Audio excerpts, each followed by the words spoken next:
지금 대한민국 주식시장에서 가장 뜨거운 단어, 바로 삼성전자와 비투입니다. 오늘 이 영상을 클릭하신 분들은 아마 두 부류 중 하나일 겁니다. 삼성전자를 이미 들고 있어서 어디까지 오를까 설레는 마음으로 보고 계시거나 아니면 그때 살 거라고 뒤늦게라도 올라타야 할지 고민하며 손가락만 만지작거리고 계신 분들이죠. 그런데 여러분, 지금 상황이 예사롭지 않습니다. 단순히 주가가 좀 올랐다 수준이 아니에요. 금융투자협회에서 나온 최신 데이터를 보면요, 삼성전자 신용잔고가 3조 4천억 원을 돌파했습니다. 이게 무슨 뜻이냐고요? 집 담보 잡고 증권사에서 돈 빌려서 한마디로 인생 걸고 삼성전자에 베팅하는 사람들이 한 달 만에 8%나 늘어났다는 겁니다. 옆 나라에서는 전쟁 터진다는 뉴스가 매일같이 나오고 고물가의 금리는 내려올 생각을 안 하는데 왜 대한민국에서 가장 똑똑하다는 자산가들과 큰손들은 지금 이 타이밍에 역대급 비투를 감행하고 있는 걸까요? 그들은 우리가 모르는 무엇을 본 걸까요? 오늘 영상 끝까지 보시면 단순히 반도체가 좋다는 뻔한 이야기 말고 시장의 판을 흔드는 세력들의 진짜 의도와 여러분이 2026년 상반기에 계좌를 2배 이상 불릴 수 있는 구체적인 종목, 대응 전략까지 전부 가져가시게 될 겁니다. 10분만 집중해주세요. 이 10분이 여러분의 20년을 바꿀 수도 있습니다. 자, 팩트체크부터 들어갑니다. 최근 유가증권 시장 전체 신용잔고가 3.8% 늘어날 때 삼성전자는 무려 7.6%가 늘었습니다. 시장 평균보다 정확히 2배 더 많은 돈이 빚으로 들어왔다는 뜻이죠. SK하이닉스도 마찬가지입니다. 2조 원이 넘는 신용잔고를 유지하며 코스피 상승률을 가볍게 씹어먹고 있습니다. 여러분, 보통 비투라고 하면 개미들의 무덤이라고들 하죠. 하지만 이번엔 결이 다릅니다. 이번 비투의 주체들은 이른바 스마트머니라고 불리는 세력들과 전문 투자자들입니다. 그들이 왜 위험을 무릅쓰고 레버리지를 일으켰을까요? 첫 번째 이유는 지정학적 리스크의 해소입니다. 미국과 이란의 종전협상 소식이 들리자마자 시장은 기다렸다는 듯이 반응했습니다. 전쟁이라는 거대한 불확실성이 거치자마자 자금은 가장 확실한 수익처, 즉 반도체로 쏠린 겁니다. 두 번째는 압도적인 수익률 차이입니다. 이번 달 코스피가 23% 오르는 동안 삼성전자는 30%, 하이닉스는 무려 43%가 올랐습니다.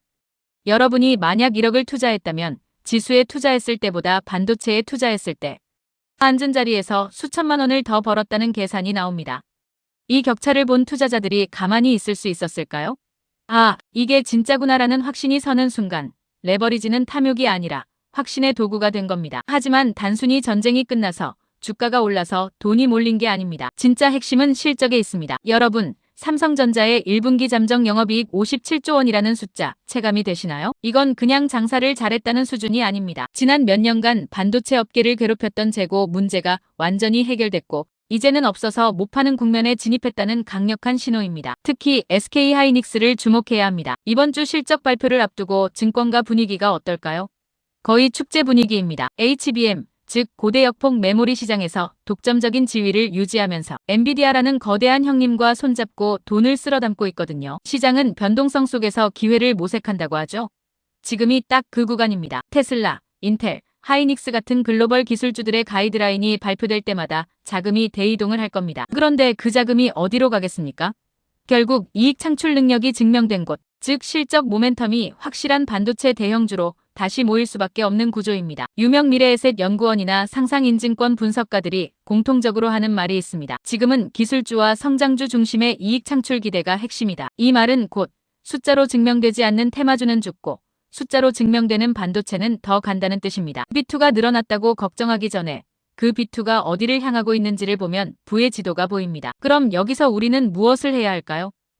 그렇구나 하고 뉴스 보듯 넘기면 여러분 계좌엔 아무 일도 일어나지 않습니다. 지금부터 20분 영상의 핵심인 실전 대응 전략 3가지를 말씀드리겠습니다. 첫째, 대장주를 두려워하지 마세요. 많은 분이 삼성전자가 8만 원, 9만 원 가면 이제 비싸서 못 사겠다며 2군, 3군 종목을 찾으러 다닙니다. 하지만 이번 장세는 전형적인 대형주 주도 장세입니다. 1등이 가지 않으면 2등은 절대 갈 수 없습니다. 비투 잔고가 늘어났다는 건 그만큼 하방 경직성이 강해졌다는 뜻이기도 합니다. 눌림목이 올 때마다 삼성전자와 SK하이닉스를 포트폴리오의 중심 코어로 가져가야 합니다. 둘째, 비투가 아닌 분할 매수로 대응하세요. 큰 손들이 빚을 낸다고 우리까지 빚을 낼 필요는 없습니다. 그들은 정보가 빠르고 대응력이 좋지만 우리는 시간이라는 무기가 있습니다. 4월 넷째 주 -1한 협상 결과에 따라 변동성이 올 수 있습니다. 이때가 기회입니다. 주가가 조정을 받을 때마다 3회에서 5회에 걸쳐 나눠 담으세요. 큰 손들이 레버리지로 얻는 수익률을 우리는 평단가 관리로 따라잡는 겁니다. 셋째, 반도체 너머의 낙수효과 종목을 선점하세요. 대형주가 길을 열어주면 그 뒤를 따르는 장비주, 소재주들이 있습니다. 삼성전자가 어닝 서프라이즈를 기록했다면